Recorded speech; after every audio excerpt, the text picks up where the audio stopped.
Howdy. Today I'll be talking about riding horses in traffic and on the road. So the three topics I'll cover during this, in general, are going to be like how I use the different gaits of a horse while in traffic.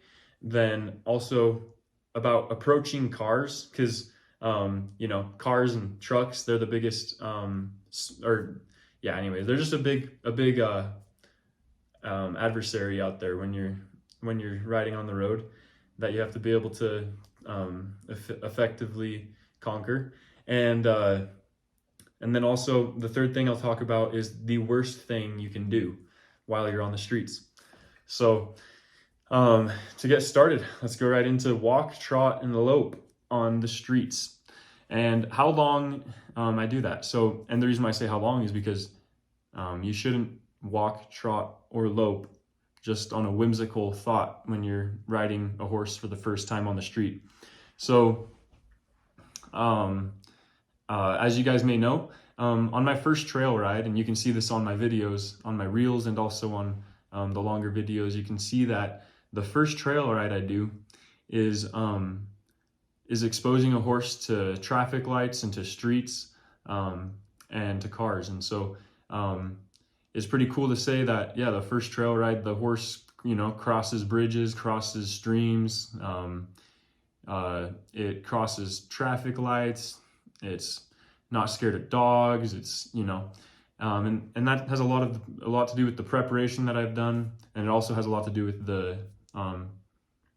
just the knowledge I have about how a horse is thinking through things, so that I can always keep them from being too stressed and from reacting in those situations. So yeah, walking a horse.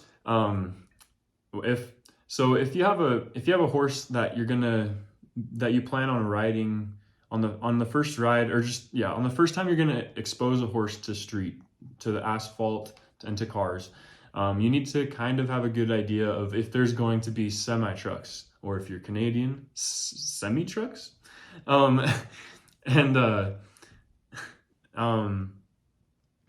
if there are going to be semi trucks, then it's going to just take a little bit, like 3 extra days of groundwork. Those 3 days are going to be, instead of you riding, you're going to lead the horse. You're going to be walking it on the street on the same path that you're going to take to the trail. So that's only if you know that there's going to be traffic lights or semi trucks. Then you're going to want to walk it there and back 3 times before you ever ride it on the area.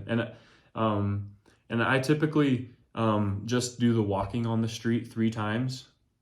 I don't walk it to the mountain and then get on and ride. I just do walking there and back to the mountain. I think that the horse has enough to think about on those first times of just walking it through the streets, that if you take it on the mountain ride, most of that stuff's not going to be retained. And so, yeah, so you might as well just call it quits when you've taught the horse quite a bit, So the way I usually do that, is like a Monday, Tuesday, and Wednesday, I'd walk the horse on the areas that have on the traffic lights and semi trucks, and then on Thursday, Friday, Saturday, I'll do my first 3 trail rides on the horse. So that's how I do it. If you're worried about semi trucks and traffic lights, even myself being a really confident and really able rider, I find that is what is necessary in order to stay safe, to keep myself from having a horse, react and get itself or me hurt.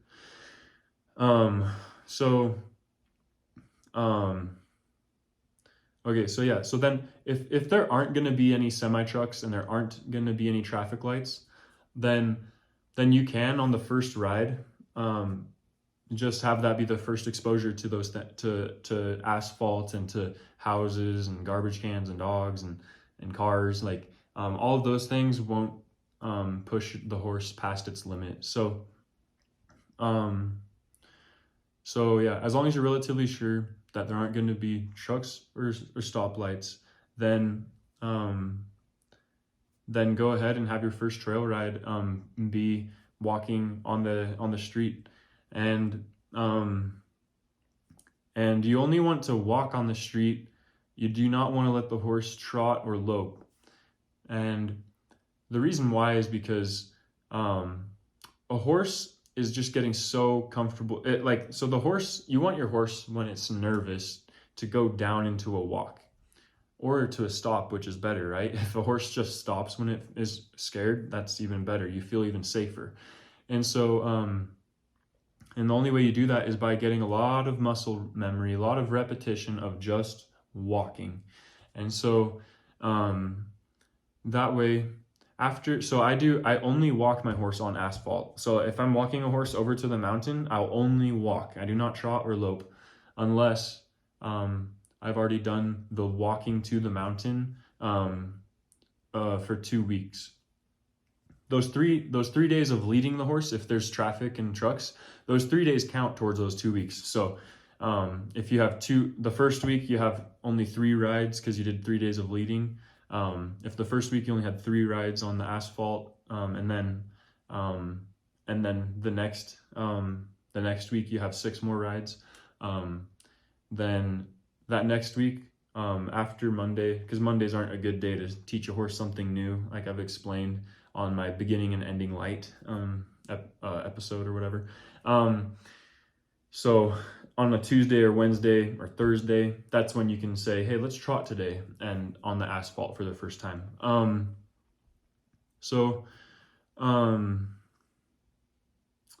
Yeah, okay, so if your horse is, as long as you've walked a horse for 2 weeks on the asphalt, then you're going to be good to start trotting. And obviously you just want to be trotting away from your place. You're not going to trot on your way back. And on all of my rides, I go to the mountain and I ride on the mountain also for like an hour. And so it's usually about an hour on the street and an hour on the mountain.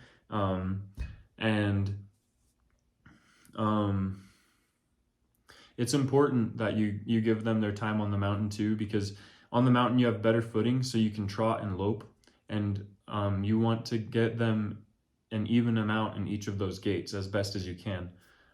You're always just walking home, so you don't ever have to walk when you're going away, like if I'm going on a 2-hour trail ride, the whole time I'm leaving the house, I'm going to be trotting or loping if I'm on dirt. But if I'm on asphalt, I'll be walking or trotting. And so yeah, you want to keep it balanced. You want to be walking, trotting, loping as much as you can. So that's why it's important to hit the mountain. That's important to hit the dirt, Don't only ride on the street, because your horse isn't going to be able to move around as much, which would limit its brain capacity, if you want to get technical with it. And so,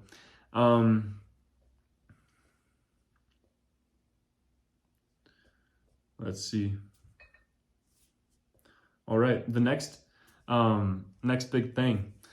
If you're, I would say this is where the highest amount of professionalism and being able to read a horse's behavior comes in if you're riding them on the street. Okay. You have to be able to determine if a horse, when a car's coming from behind or like coming from ahead, you as the horse trainer, like you see it, and the horse sees it, and you have to decide if the horse is going to be scared and that it's going to do something that could get you hurt or not. So like, because it's really hard to tell. So I do not recommend riding on the street for beginner riders at all. Because a horse, you need to know, and the reason why it's such a touchy subject is if the horse isn't going to be scared from a car passing it, and you like bind the horse up, you say like Clinton Anderson's approach, and it's like a great approach for training a horse to be comfortable with cars and for you to be safe, is if you see a car coming, say from, if you see a horse coming from up ahead, if you see a car coming from up ahead, my watch got me mixed up there. if you see one coming and you think that the horse is going to spook, then you put the horse into a one rein stop. You make it flex and touch its mouth to your boot, and then have the inside eye looking at the car that's coming. And then if the horse decides to spook, you've already got it bound up. And so then all the horse can do is kind of step to the side. If the horse has uneven ground, then the horse might trip and fall. But that's better than it taking off and hitting into a truck or whatever.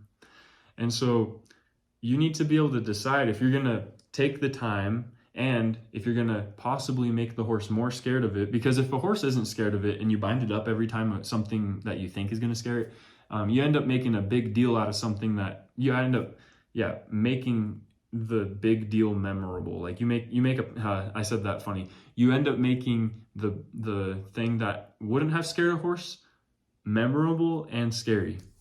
And so your job is to not tense up when you don't need to, and to not make things memorable. So, but it's really, really hard.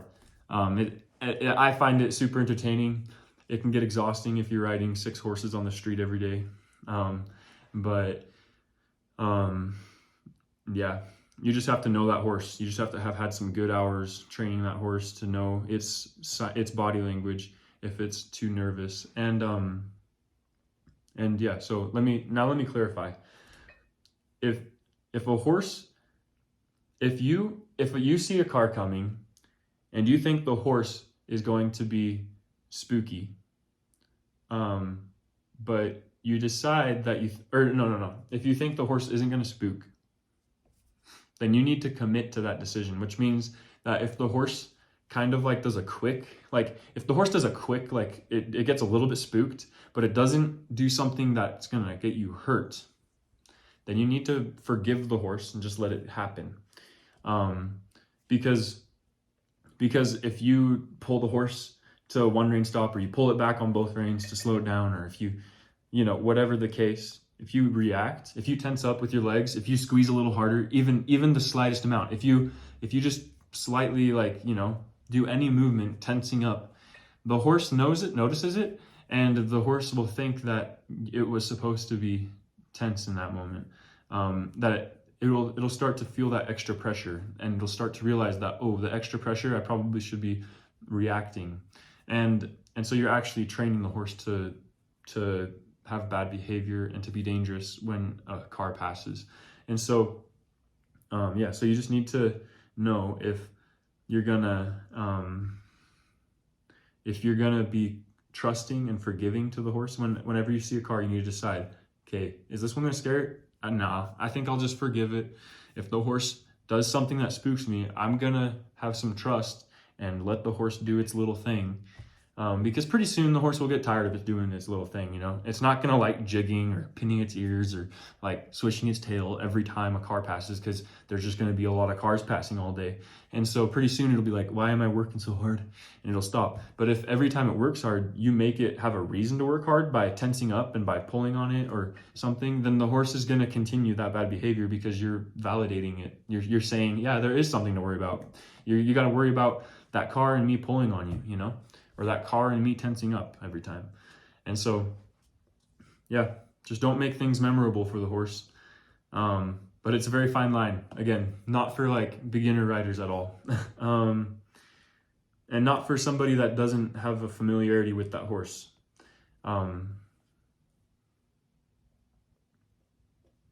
This is kind of interesting. It connects with, some people think that a horse is reading your emotions, but if you're having a real depressed day, your girlfriend dumped you, or you just didn't get what you wanted that day, you're hurt, something big, and you're riding on the street and you see a car coming, and if you decide to forgive the horse and let the horse do its thing because you don't think it's going to hurt you, or hurt itself, and the car passes by and you tense up, and you forget your decision that you were going to let the horse forgive, or let the horse just kind of do its thing, um, if you tense up and you react, then then the horse is going to notice from your tensing up, but the horse doesn't notice from your emotions. Like if you're already depressed or you're already scared or you're already anxious or whatever, if you're not manifesting that with your body language and behavior, then the horse has no idea. No idea at all. You guys that think that horses can sense your emotions, you're incorrect. They do not sense your emotions. If that was true, then they would be trained differently when they were when I was having a bad day or if I was having a good day. And I definitely have all kinds of different emotions when I'm training horses. And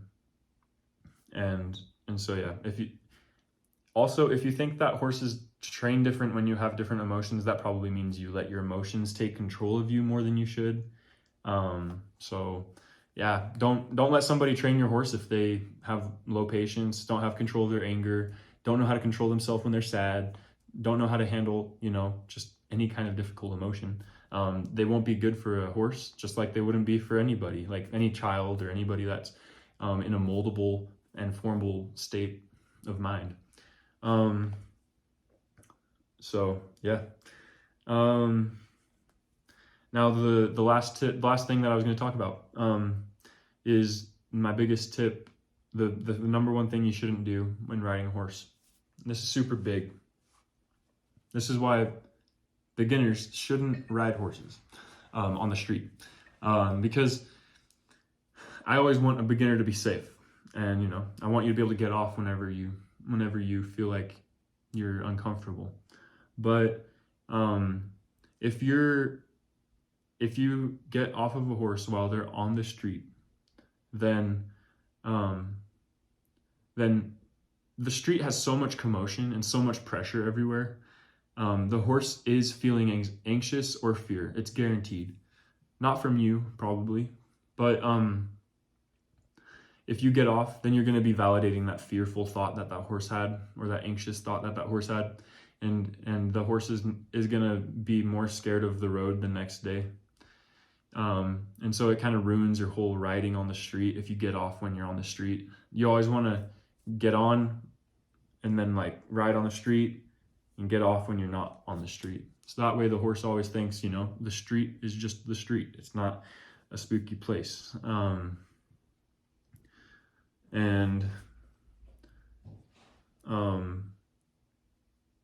That's especially important.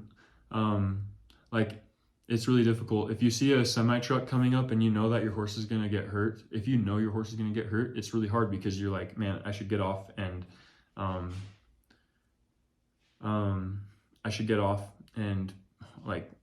make it so at least I won't get hurt, or whatever. And you need to at least try to get off and make the situation better for you and your horse.